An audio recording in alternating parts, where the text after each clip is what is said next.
Tom had stage 4 lymphoma, and prior to our move, I was trying to shop for insurance out here in Virginia. It was quite alarming to see what the cost was.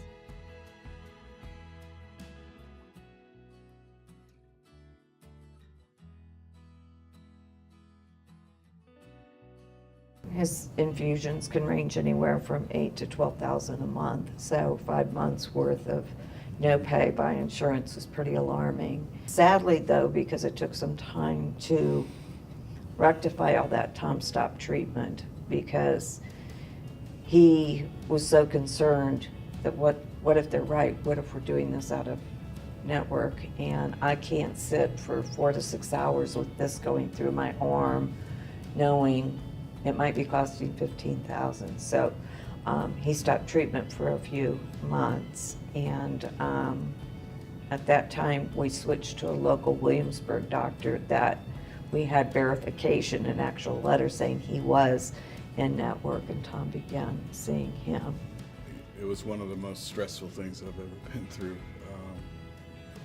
It just felt so strange. I mean, how can, we did all this preliminary work to find a doctor that was recommended, and had it, went to the clinic every month and had no warning, no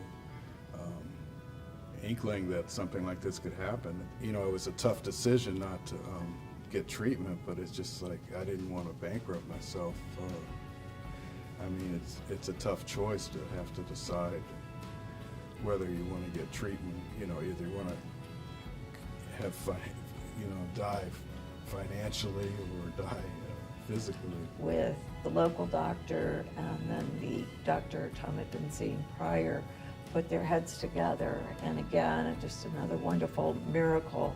A drug that had been out for 3 years, approved for leukemia, had just become approved for his type of lymphoma. So he underwent 6 months of treatment. It was like 1 week a month for 6 months.